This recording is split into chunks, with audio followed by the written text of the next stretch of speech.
지금 XRP가 상장된 거래소들에서 뭔가 심상치 않은 흐름이 포착되고 있습니다. ETF로 6억 달러가 넘는 자금이 쏟아져 들어오는데 정작 가격은 여전히 2달러대에서 거의 미동도 없어요. 더 어이없는 건 바이낸스에 쌓여있던 XRP 잔고가 계속해서 줄어들고 있다는 사실입니다. 시장에 나와서 팔릴 수 있는 공급 물량 자체가 사라지고 있다는 얘기죠. 개미 투자자들은 지쳐서 던지고 있는 사이에 고래들은 아무렇지 않게 조용히 물량을 흡수하고 있다는 증거이기도 합니다. 그런데 이렇게까지 수급이 심상치 않은데도 왜 가격은 여전히 버티기만 할까요? 블랙록 같은 초대형 플레이어들까지 뛰어든 이 판에서 도대체 누가 이 물량을 어디까지 얼마나 오래 담아가고 있는 걸까요? 지금 이 순간 여러분이 눈치채지 못하고 지나가고 있는 포인트가 뭔지 하나씩 제대로 파헤쳐 보겠습니다. 먼저 유럽부터 볼게요. 유럽에서는 이미 XRP ETF가 정식으로 상장돼서 거래가 시작됐습니다. 그리고 미국 쪽에서는 피트와이즈가 내놓은 XRP ETF가 출시된 지 고작 8일 만에 순유입액 6억 2천만 달러를 돌파했습니다. 어떤 날은 하루에만 1,800만 달러가 넘게 들어온 적도 있었어요. 이게 의미하는 바는 단순합니다. 그냥 개인 투자자들이 코인 거래소에서 사고 파는 수준이 아니라는 거예요. 월스트리트 기관들이 규제 당국의 인가를 받은 정식 금융상품, 그러니까 ETF를 통해 본격적으로 XRP에 돈을 집어넣기 시작했다는 뜻입니다. 비트코인 현물 ETF 나왔을 때의 분위기 기억나시죠? 지금 XRP가 비슷한 패턴을 그대로 따라가고 있는 상황입니다. 그런데 여기서부터 이상한 지점이 하나 등장합니다. 이렇게 자금이 밀려 들어오고 있는데도 XRP 가격은 2달러 초반에서 거의 움직이지 않고 있습니다. 달러 기준으로는 2.18달러 근처, 원화로 치면 대략 3,200원 언저리죠. 일주일 동안 13% 정도 오르긴 했지만 비트코인이 9만 달러를 터치하고 다른 알트들이 줄줄이 폭발하는 것과 비교하면 체감상 상당히 답답한 흐름입니다. 그럼 왜 이런 자금 유입대 가격 정체의 괴리가 발생하는 걸까요? 돈은 분명 들어오는데 가격은 거의 제자리 걸음을 하고 있다. 바로 이 지점이 우리가 지금 집중해서 봐야 할 핵심 포인트입니다. 이걸 이해하려면 거래소 내부 지갑, 특히 바이낸스 같은 메이저 거래소의 온체인 데이터를 봐야 합니다. 예전에는 바이낸스 안에 XRP가 수십억 개씩 쌓여 있었습니다. 그런데 최근 온체인 지표를 보면 이 잔고가 계속해서 줄어드는 흐름이 아주 뚜렷하게 나타나요. 이건 곧 어떤 의미냐면 언제든지 시장에 나와서 매도 버튼 한 번이면 던질 수 있는 즉시 매도 가능 물량이 줄어들고 있다는 뜻입니다. 잘 생각해보세요. XRP의 전체 발행량 자체는 변하지 않았습니다. 리플이 갑자기 대량 소각을 한 것도 아니고 신규 발행을 무지막지하게 늘린 것도 아니에요.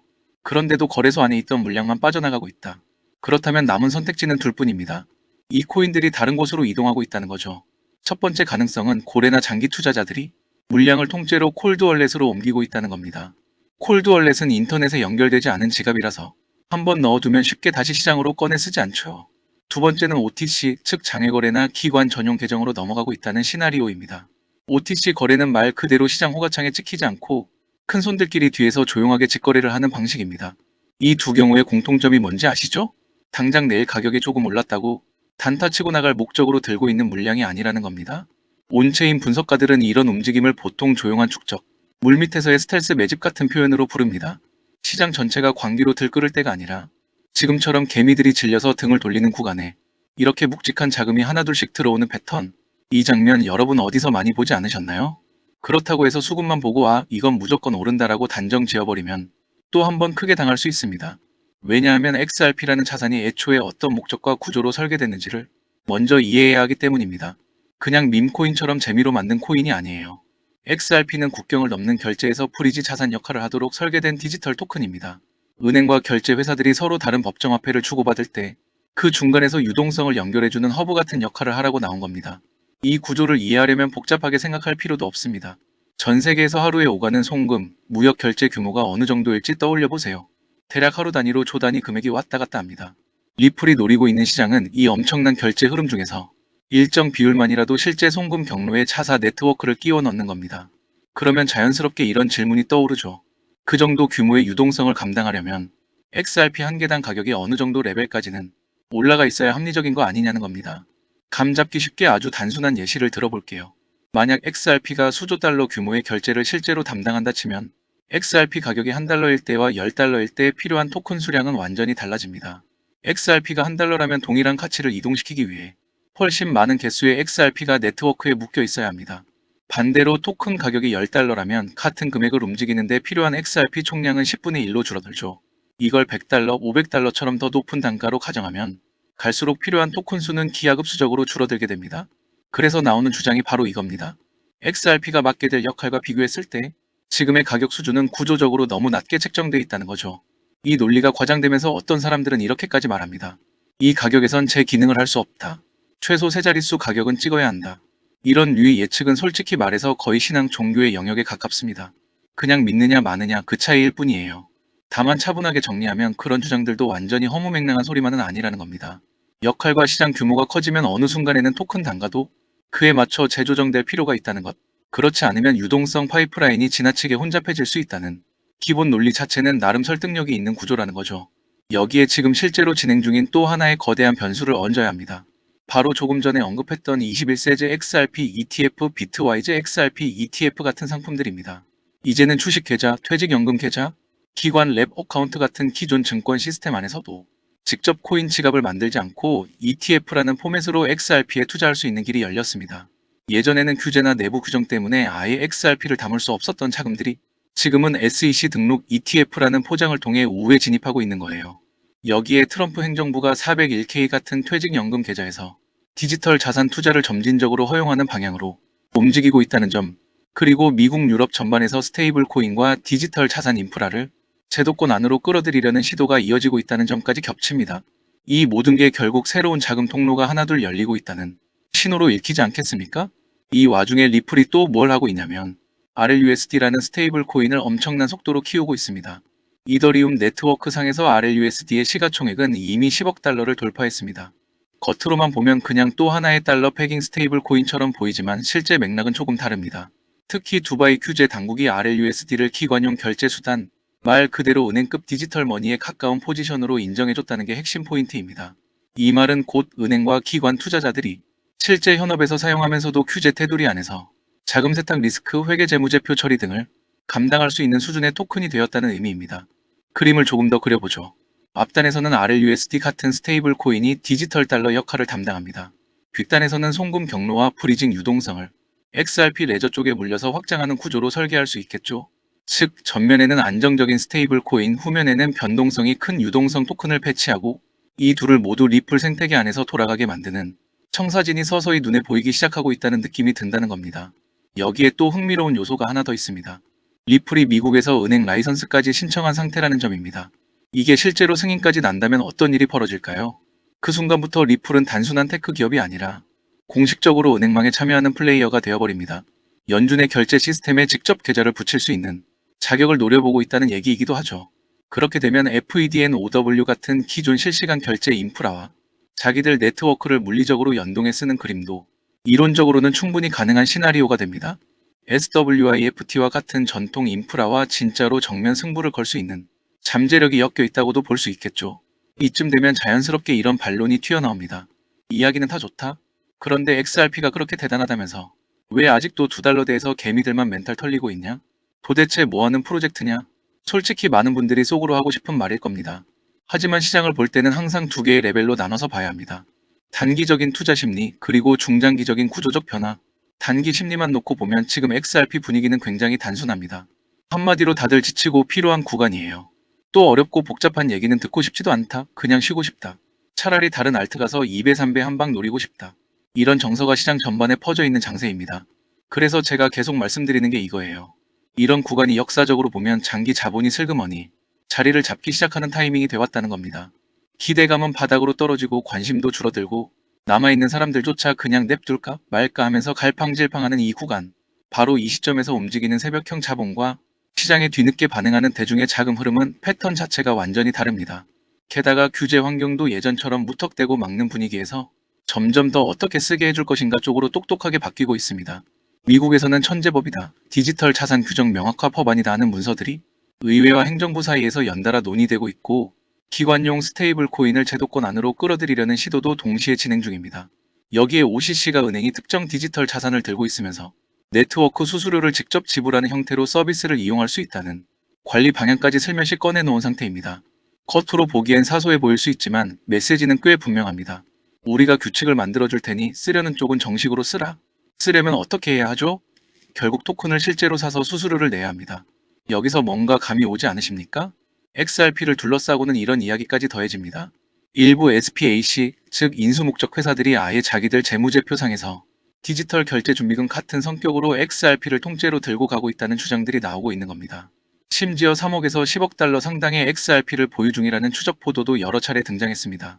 만약 이게 사실이라면 이 물량은 성격상 단순 트레이딩용이 아니라 가치 보전용 준비금 성격의 장기 포지션에 더 가까운 거라고 봐야겠죠? 리플이 이런 수식과 구조를 모를 리가 없습니다. 무엇보다도 규제와 소송으로 수년간 고생을 해봤기 때문에 오히려 이런 식으로 투명하게 구조를 정비해 나가는 편이 더 솔직하고 현실적인 접근일 수 있습니다. 정리해보면 지금 XRP를 중심으로 돌아가는 톱 2바퀴는 최소 5개입니다. 첫째, ETF와 각종 규제 상품을 통한 기관 자금 유입 통로가 실제로 열리고 있다는 점. 둘째, 거래소에 쌓여있는 XRP 잔고, 즉 시장에 대기 중인 잠재 매도 물량이 줄어드는 패턴이 뚜렷하다는 점. 셋째, RLUSD 시가총액이 10억 달러를 돌파하면서 기관 수요가 예상보다 빠르게 커지고 있다는 변화. 넷째, 두바이를 포함한 UAE 규제 당국이 RLUSD를 법정화폐 기준 토큰으로 공식 인정했다는 사실. 다섯째, 리플이 미국에서 은행 라이선스를 신청해둔 상태이며 전 세계적으로 60개가 넘는 규제 라이선스를 이미 확보했다는 점입니다. 이 5가지만 놓고 봐도 펀더멘털 차원의 스토리는 나름대로 상식선에서 이해가 되는 그림입니다. 하지만 여기서 한 번 더 기술적 관점과 맞대어 보면 훨씬 흥미로운 장면이 펼쳐집니다. 2017년 말을 떠올려 보세요. XRP가 0.2달러 근처에서 출발해 3달러 후반까지 거의 직선에 가까운 수직 상승을 보여줬던 시기가 있었습니다. 그 당시 차트를 여러 지표로 다시 까보면 중요한 패턴이 하나 발견됩니다. 먼저 아주 긴 장기 박스권과 조정 구간이 있고 그 다음 RSI가 바닥을 탈출하는 신호가 나온 뒤 겉으로 보기엔 너무 약해 보이는 초입 랠리가 먼저 등장합니다. 그리고 진짜 메인 상승은 그 뒤에 달라붙는 구조였다는 점입니다. 이번 사이클에서도 일부 차트 분석가들이 강세 다이버전스가 나오고 있다는 얘기를 반복하고 있습니다. RSI 저점은 조금씩 높아지고 있는데 가격 저점은 생각보다 크게 따라 올라오지 못하는 구조. 그리고 장기 추세선 하단 근처에서 거래량이 묵직하게 붙었다가 빠지는 모양새. 최근 2달간만 봐도 XRP는 2.152, 25달러 구간, 언뜻 보면 의미 없어 보이는 좁은 박스권을 계속 기어다니고 있습니다. 겉으로 봤을 때 딱 한마디로 정리하면 굉장히 심심한 차트죠. 바로 이런 국면을 두고 사람들이 축적기 매집 구간이라고 부릅니다. 물론 차트만 믿었다가 크게 데이는 경우도 많지만 방향성 참고용 지표로서 어느 정도의 가치는 있다고 보는 정도면 부담이 덜하겠죠. 이 와중에 시장 코치나 멘토라는 사람들도 꽤 흥미로운 이야기들을 꺼내놓습니다. 어떤 코치는 월가 변호사부터 프로 운동선수까지 상담을 해주면서 XRP는 공포서사가 너무 과장돼 있다. 실제로 샘머니가 들어와 자리 잡는 롱텀 구조를 내가 못 보고 있어서 그렇다. 이 말을 계속 강조하고 있다고 합니다. 이 사람들의 입에서 나오는 문장 중에는 다소 잔혹하지만 현실적인 한 줄도 있습니다. 수억, 수십억 달러를 굴리는 플레이어가 100% 망할 게 확정된 자산을 자기들 준비금이나 유동성 포지션으로 이렇게 오래 들고 갈 리는 없다. 대충 이런 뉘앙스의 표현이죠. 실제로 큰 손실을 내면 경영위원회, 이사회에서 바로 책임 문제가 터지는 조직 사람들 아니겠습니까? 그러다 보니 이쪽에서는 대략 이렇게 보고 있는 것 같습니다. 2026년, 특히 상반기쯤이면 글로벌 디지털 자산 구조가 한 번은 재편되거나 최소한 방향성이 확실하게 정리될 가능성이 높다는 거죠. 그리고 바로 그 시간을 겨냥해 지금부터 이미 연말 랠리 혹은 방향 전환의 전조들을 하나씩 준비해 가고 있을 수 있다는 겁니다. 그 준비 작업의 소음 중 하나가 오늘 우리가 이야기하고 있는 XRP의 수급, ETF, RLUSD, 은행 라이선스까지 묶인 이 네트워크 묶음일 수 있다는 거죠. 그렇다면 투자자 입장에서 지금 당장 뭘 해야 할까요? 그냥 들어가라, 존버해라, 10배 간다. 이런 식으로 귀에 달콤한 소리 한번 들려드리고 끝내면 속은 편합니다. 하지만 그런 말들은 책임질 수 없는 허공의 멘트일 뿐입니다. 그런 방식의 말은 하지 않겠습니다. 대신 이 정도 정리는 분명히 할 수 있을 것 같습니다. 첫째, XRP는 대부분의 알트코인과 달리 규제와 글로벌 결제 인프라의 한가운데에서 논의되는 자산이고 2013년 출시 이후 지금까지 탑 10 밖으로 밀려난 적이 거의 없는 극소수 코인 중 하나입니다. 이건 사실상 지속력과 생존력을 어느 정도 증명했다고 봐도 무방한 지점입니다. 둘째, 거래소 리저브 감소, ETF 자금 유입, RLUSD 성장, 그리고 두바이 UAE 및 미국의 규제 환경 변화까지 이 4가지가 서로 맞물리면서 공급은 줄고 역할은 커지고 자금 유입 통로는 넓어지는 시기가 이어지고 있다는 점. 셋째, 이 3가지를 조합해보면 최소한 포트폴리오에서 완전히 제외해도 될 종목이다라고 말하기는 어렵고 내 자산 중 몇 퍼센트를 어느 정도의 시간 프레임을 두고 들고 갈 것인가를 다시 진지하게 고민해볼 타이밍이라는 것. 그리고 마지막으로 이것만은 꼭 짚고 넘어가고 싶습니다. 고래와 기관의 매매를 무조건 그대로 따라가는 건 매우 위험합니다. 이들도 충분히 실패할 수 있습니다. 다만 일반 개인 투자자와 확실히 다른 점은 시간 프레임과 분석의 깊이입니다. 개인 투자자는 이번 달 생활비, 다음 달 반등 정도만 바라보며 들어갔다 나왔다 하지만 기관 쪽에서는 3년 뒤 네트워크 입지, 규제 편입 속도, 실제 수수료 수익, 이런 지표들을 테이블 위에 올려놓고 의사결정을 내린다는 거죠. 그래서 제가 드리고 싶은 제안은 아주 단순합니다. 여러분의 포트폴리오표를 한번 차분히 펼쳐놓고 스스로에게 이런 질문을 던져보세요. 나는 지금 XRP를 단지 피로감 때문에 줄이고 있는가? 아니면 구조를 이해한 상태에서 의도적으로 비중 조절을 하고 있는가? IRA 연금 장기 계좌 성격의 투자와 단기 트레이딩 성격의 투자를 섞지 않고 각각 따로 관리하려고 하고 있는가? 이 정도만 점검해도 최소한 군중 심리에 휩쓸려서 싸다고 욕먹던 구간에서 싸게 던져버렸다가 나중에 구조가 반영될 때 뒤늦게 허탈해하는 장면을 조금은 줄일 수 있을 거라고 생각합니다. XRP가 결국 어느 가격까지 갈지 정답을 알고 있는 사람은 단 한 명도 없습니다. 하지만 지금 이 시점에 맞물려 돌아가고 있는 여러 흐름들을 놓치지 않고 보고 있다면 적어도 왜 들고 있느냐, 왜 줄이느냐에 대한 나만의 논리는 분명히 만들 수 있지 않겠습니까? 자, 이제 조금 더 구체적인 수치로 들어가 보겠습니다. 현재 XRP 가격은 달러 기준으로 약 2.18달러, 원화로 환산하면 대략 3,201원 정도 선입니다. 24시간 동안의 거래량은 달러 기준 42억 달러를 넘어섰고 원화 기준으로는 6조 원 이상입니다. 시가총액은 원화로 약 193조 원 수준이고 지난 7일 동안 상승률은 13.45% 정도입니다. 주요 거래소별 현황을 보면 바이낸스의 XRP-USDT 페어 가격이 3.25달러, WEX에서 3.24달러, 엘뱅크에서 3.25달러, 시닥스에서는 3.24달러 부근에서 각각 거래되고 있습니다. 그렇다면 분석가들은 이 상황을 어떻게 보고 있을까요? 대부분 1차 목표 가격을 2.60달러 선으로 설정하고 있습니다. 현재 가격대 기준으로는 채널 중간 정도에 해당하는 구간입니다. 2차 목표는 3달러로 심리적 의미가 큰 저항 목표 레벨이죠. 전문가들 가운데 일부는 ETF 수요가 현재처럼 꾸준히 이어지고 거시적 변동성이 어느 정도 진정된다는 전제하에 연말 랠리를 통해 XRP가 3달러 구간까지 도달할 수 있다고 전망하고 있습니다. 지금 XRP는 2.252, 15달러 사이의 좁은 범위에서 박스권 흐름을 이어가는 중이며 이를 두고 축적 단계에 진입했다고 분석하는 시각이 많습니다. 여기서 RLUSD 이야기를 조금 더 깊게 파고들어 보겠습니다. 리플이 발행하는 스테이블 코인 RLUSD는 이더리움 네트워크에서의 시가총액이 이미 10억 달러, 우리 돈으로 약 1조 5천억 원을 넘어섰습니다. 리플 스테이블 코인 부문 수석 부사장인 잭 맥도널드는 기관 수요가 상당히 빠른 속도로 확산되고 있다고 밝히기도 했습니다. 현재 RLUSD의 유통 공급량은 12억 달러를 상회하고 있으며 코인게코 데이터 기준으로 시가총액 상위 10위 안에 드는 스테이블 코인입니다. 2024년 말 뉴욕 DFS 신탁 헌장 아래 도입된 이후 생각보다 빠른 속도로 몸집을 키워온 셈이죠. 그렇다면 RLUSD 승인이 XRP 가격 상승과는 어떤 고리로 연결될까요? RLUSD는 달러에 연동된 리플의 스테이블 코인으로 아부다비 글로벌 마켓에서 법정화폐 기준 토큰으로 공식 승인을 받았습니다. 이 승인을 통해 기관들은 규제에 부합하는 금융 활동에서 RLUSD를 활용할 수 있게 되었고, 이는 자연스럽게 리플 결제 인프라에 대한 기관 수요 확대로 이어지게 됩니다. 리플의 국경 간 결제 스택 안에 RLUSD가 직접 배치되면서 기관 고객들의 담보 및 결제 흐름에 본격적으로 활용되기 시작한 상황입니다. 이처럼 기관 채택이 확대될수록 리플 생태계 전체의 가치가 올라가고 장기적으로는 XRP 수요 증가 요인으로 작용할 가능성이 있습니다. 하지만 여기서 반드시 짚고 넘어가야 할 포인트가 하나 더 있습니다.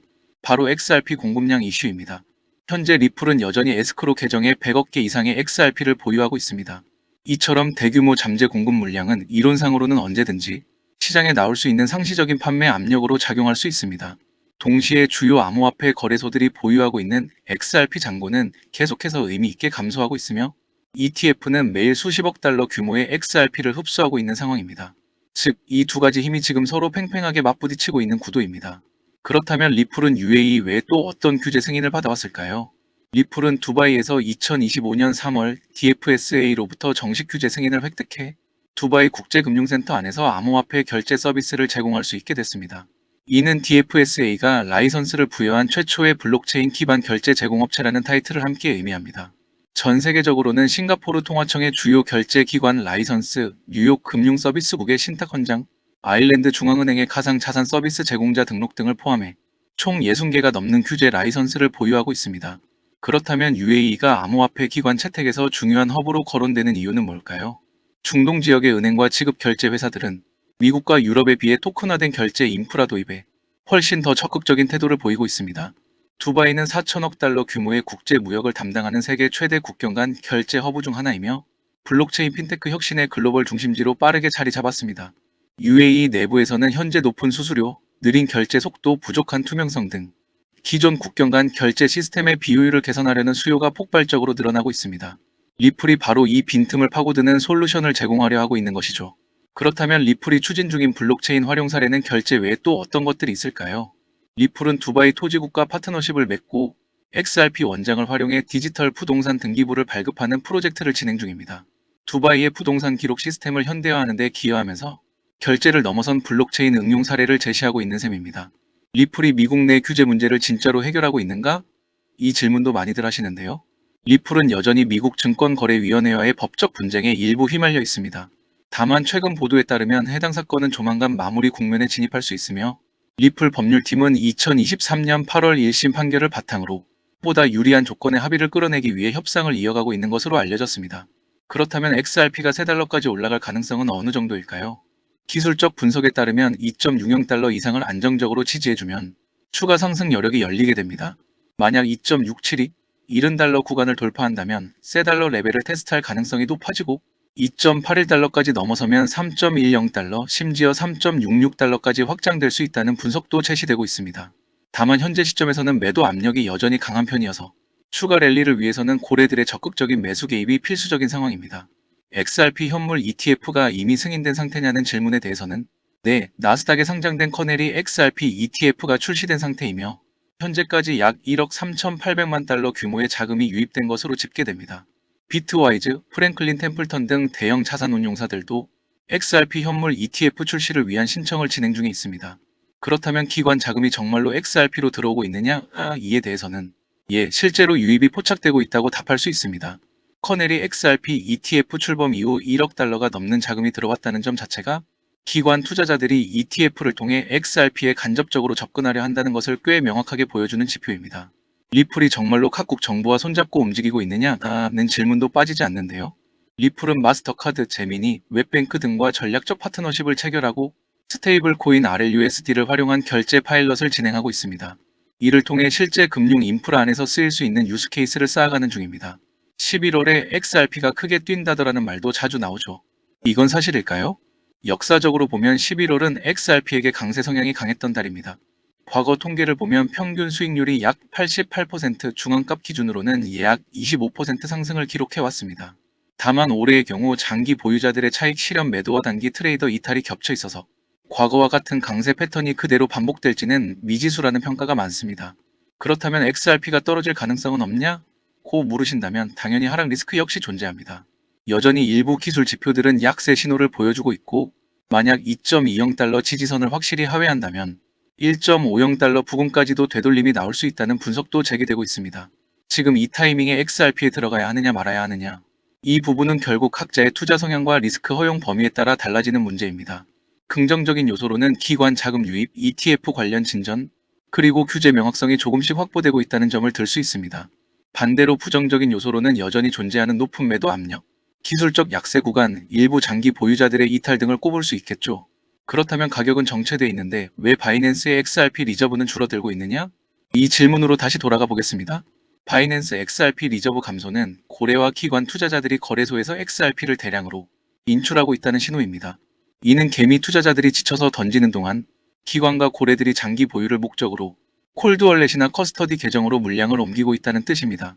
온체인 분석 관점에서 보면 이는 아주 전형적인 축적 신호로 해석됩니다. 즉, 당장 시장에 쏟아져 나올 수 있는 매도 물량이 줄어들고 있고 실제 유통 가능한 공급이 점점 잠기고 있다는 의미입니다. 그렇다면 XRP가 높은 가격대를 필요로 하는 구조적 이유는 무엇이냐? 다시 한번 정리해 보겠습니다. XRP가 글로벌 국경 간 결제 인프라의 한 축으로 기능하려면 일정 수준 이상의 가격대가 필요합니다.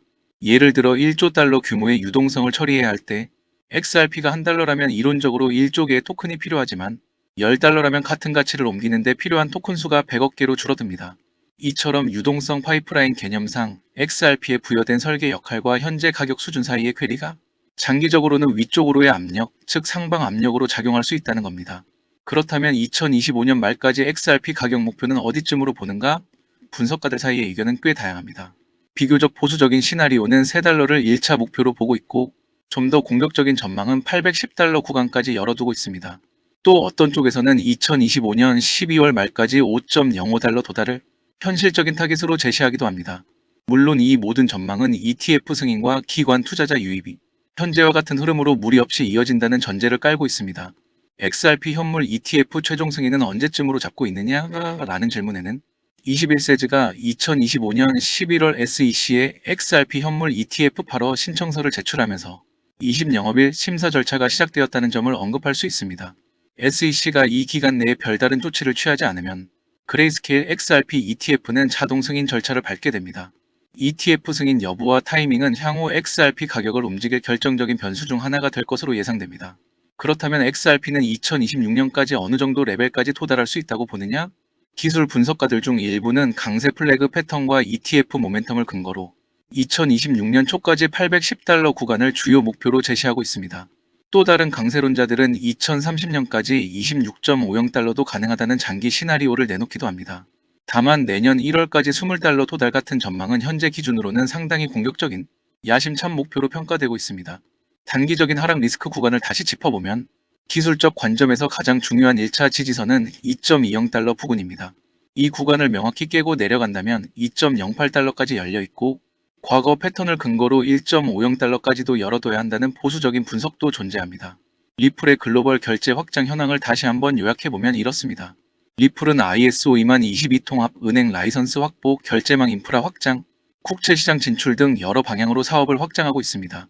이런 움직임들이 계속 이어진다면 2026년을 향한 추가 촉매제로 작용할 가능성이 있습니다. 자, 여기까지 들으셨다면 대략적인 큰 그림이 머릿속에 정리되셨을 겁니다. 지금 XRP를 둘러싸고 벌어지는 일들은 단순히 오늘 몇 퍼센트 올랐다 내렸다 수준의 이야기가 아닙니다. 전 세계 금융 인프라가 디지털 자산을 향해 서서히 방향을 틀고 있는 가운데 그 한복판에서 XRP가 어떤 자리를 차지하려고 싸우고 있는지 바로 그 싸움의 한 단면이 현재 상황입니다. ETF 자금이 6억 달러 이상 유입되었다는 건 그냥 단타형 투기 자금이 아니라 제도권 자금이 공식 통로를 통해 들어오기 시작했다는 신호입니다. 거래소 XRP 잔고가 줄어든다는 건 단기 매매용 물량에서 장기 보유용 물량으로 코인의 성격이 바뀌고 있다는 뜻이고요. RLUSD가 10억 달러를 돌파했다는 점은 리플이 단순 송금 코인 프로젝트를 넘어서 스테이블 코인까지 포함한 종합 결제 생태계를 구축하고 있다는 증거입니다.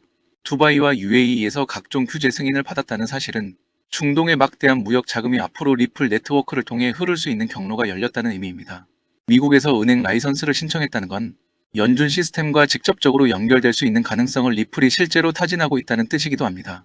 이 모든 일들이 동시에 진행되고 있습니다. 그런데도 가격은 여전히 2달러대에서 횡보를 이어가고 있죠.